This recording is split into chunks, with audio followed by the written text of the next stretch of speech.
Hello everyone and welcome back to my channel. I'm Amy. Today I'm here to do the rapid fire book tag for you guys. This was originally started by Girl Reading. I will link the video for you guys down below, but I think this is such a fun tag. I actually really enjoy watching this one. So if you're interested in seeing all of my answers and thoughts and whatnot, then go ahead and keep watching. The first question is ebook or physical book? I mean, I think behind me is a pretty telling example of the fact that I'm gonna say physical book, although I did get for my anniversary a Kindle Paperwhite, which I have been enjoying, so I have been picking up more ebooks specifically from BookBub. If you haven't heard of BookBub, go check it out. If you read ebooks at all, you get some killer deals on there, but absolutely, without a doubt, physical book. Question 2 is paperback or hardback. I don't have a super great answer for this. I tend to have more paperbacks on my shelves because I don't buy a lot of brand new books that aren't available in paperback. I buy a lot of used books and whatnot. So I would say my collection is largely paperback. And I like paperback because they weigh less and I'm the type of person who carries my book with me, regardless if I think I'm gonna have time to read it or not. But that being said, I enjoy a good hardback too. Question 3 is online or in-store shopping. I do a lot of in-store book shopping and some online shopping, but if I had to pick, I definitely would say in-store just because there's something about wandering around the shelves and seeing what you can find, because for me, shopping online, I tend to like hone in on something. I'm looking for something in particular while I will browse when I'm in-store shopping. Question 4 is trilogies or series. I don't have much of a preference on this just because I like series / trilogies in general, but maybe series because if I do really like a world, I want to stay in the series as long as possible. Question 5, heroes or villains. Although I do think a story that has like the hero villain aspect to it, that you have to have a good villain in order for the story to be any good. Shall we talk about Darker Shade of Magic or Vicious?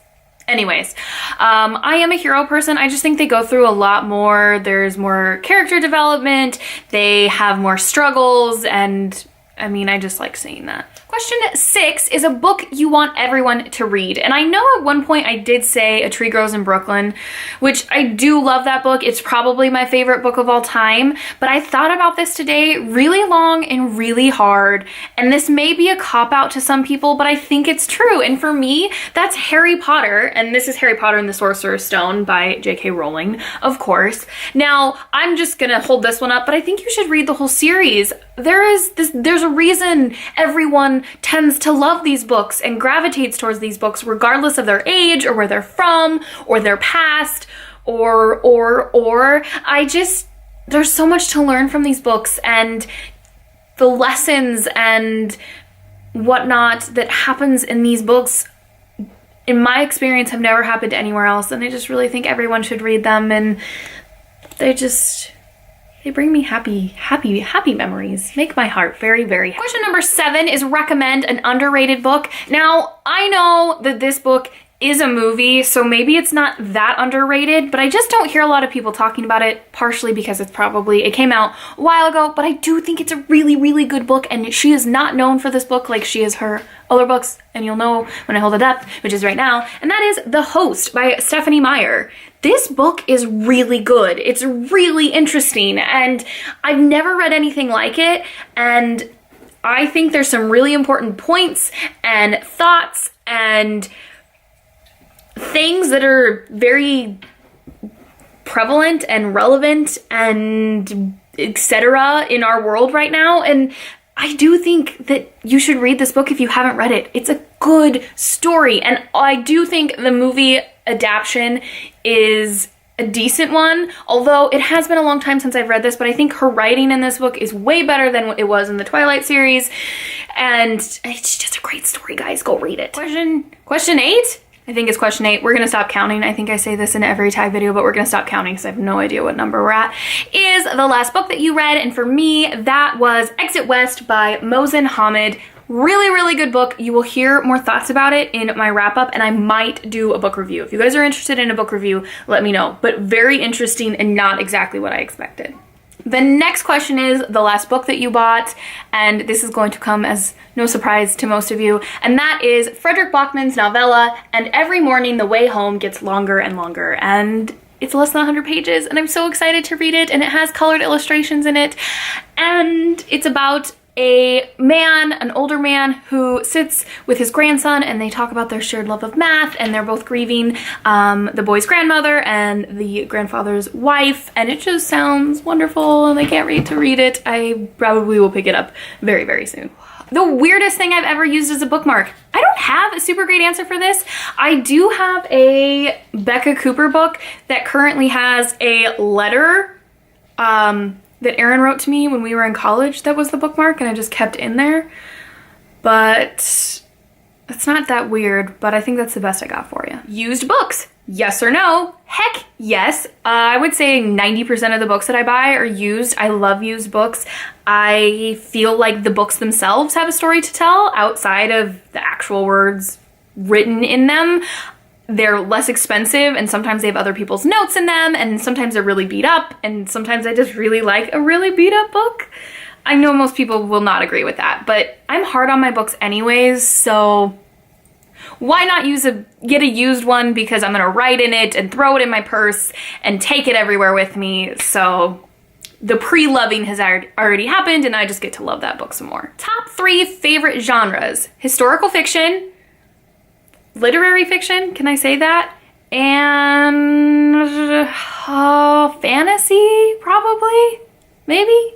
Yeah, we'll go with those 3. Borrow or buy? I wish I could say borrow, and I have been borrowing more books from my library, although most of the time I just spend more money in the really, really inexpensive, we're getting rid of these books section. But I'm a buy person. Like I said, I like to write in my books. I like to make notes and tab things, and I'm hard on my books. And I also love that I get to put them on my shelves when I'm done. And I'm a book collector. I'm not only a I'm not only a reader, I'm a book lover. I love the physical book. And even though I do have an e-reader now and I do have access to a library, I prefer the physical book that I can put on my shelf when I'm done with it. Characters or plot? Characters. Hands down, no doubt about it. My favorite book is A Tree Grows in Brooklyn by Betty Smith, and that is solely a character-driven book. There's really no plot other than it's about Fanny growing up. And I adore that book. And for me, you can't have a book that's any good without good characters. You can have a book that doesn't have much of a plot with really good characters, and it can be a good book, but you gotta have good characters, guys. I need to connect to something. Long or short books? I would say probably long books. For me, I'm definitely the type of person that if I really like a book and it's short, I'm always a little bit disappointed by it. And big books don't scare me or freak me out. A lot of times I see myself just going towards them. I would say my average book length is 300 to 350 pages. And for some people that's not very long, but they're generally around there. Very rarely do I read a book that's less than 250 pages, although I just did haul a novella and I've read a short story recently. But anyway, long books for me. Long or short chapters? I'm gonna go with long again. I'm not the type of person who necessarily feels like I need to get to the end of a chapter before I put my book down, although I do work to get to like the end of a subsection. Is there a proper word for that? Of like the mini chapters within a chapter? I don't know. But when books have short chapters, I sometimes feel like I'm being like jolted around and I don't really get an opportunity to experience what's going on. So in that sense, long chapters. Name the first 3 books that you can think of. A Man Called Ove, Sense and Sensibility, and this shouldn't be that hard. There's a bunch behind me. The Secret Life of Bats. Books that make you laugh or make you cry. Of course I love a book that makes me laugh, but I find it very hard for a book to make me laugh. A Man Called Ove A Man Called Uva. I pronounced it wrong again. Sorry guys, he's just Ove in my head, okay? He's just Ove. But that's the first book in a really long time that I've laughed out loud at. But I think I like books that make me cry because that generally means I have a really, really strong connection to it and I'm really, really involved and emotionally invested. And those could be happy tears or sad tears. Generally, they're sad tears. I just finished another Frederick Bachman recently, so definitely tears. But books that make me cry because it means I really, really like it. Our world or fictional worlds? Definitely fictional worlds, in the sense that I'm going to say that for me, even historical books are not our world, and it is a fictional world, even if it's based on a real world. I love fantasy for that reason. I love historical fiction for that reason, although I have been reading a lot of adult literature that takes place in present day or pretty recently. I just like it when I can get lost in a place that I can't just go out and venture into on my own. So fictional worlds or worlds, our world of years past. Audiobooks? Yes or no? Can't answer this, guys, because I have never listened to an audiobook, I think, ever. And I'm interested, but I'm not super intrigued by them because I'm the type of person I kind of zone with whatever I'm doing. The only time I would see myself really listening to an audiobook is potentially in the car. But like I've mentioned before on my channel, Aaron and I read in the car and together. And by that, I mean, I read out loud to him. So I guess we could definitely do audiobooks, but I feel like there's more interaction when I'm reading to him. Although there is a book that the gal, I cannot think of her name right now. Oh, that's really bugging me. The chick from Book Roast, she has a great channel, mentioned The Lightning Struck Heart. And I listened to the little sample or whatever, and it sounds wonderful. It's this ridiculous, crazy story about a gay dragon and like a hornless unicorn, and it sounds like a blast, and the audiobook sounds amazing. So maybe I'll give that a shot and I will let you guys know. Do you ever judge a book by its cover? Yes. Kelsey from Kelsey Lee Reads and I just had a conversation about this. I think she was talking about it in her guilty reader tag. I think you're full of it if you say you don't judge a book by its cover. In the sense that if you pick up a book and you've never heard of it before and you don't like the cover, you're unlikely to read the synopsis and see if you're going to read it. That being said, if someone tells me, hey, this book is really good, or there's a recommendation for it, or I do happen to pick it up, I will still read it if the book itself sounds interesting. And on that same note, if I'm drawn in by a cover because I think it's really pretty, but the synopsis doesn't sound interesting, I won't buy it then either. So yes, I'm totally judging a book by its cover, but the final decision of whether or not I read it is because of what the story is about. Book to movie or book to TV adaptations. I'm not a TV person, guys. I'm not a great person to answer this, although I probably would say book to TV just because you get more time with it, and I think they do better because it's not rushed. You're not trying to shove a whole book into a few hours. Like, I love the BBC Pride and Prejudice adaptation because you get the time to actually see the story on screen and not some Hollywood version of it. My husband and I were just talking about how we would love to see a Harry Potter TV series because you would get to see so much more from the books and favorite parts of mine from the books that weren't in the movies, and etc, etc. So yeah, TV. A movie or TV show you prefer to the book? I can't think of one, guys.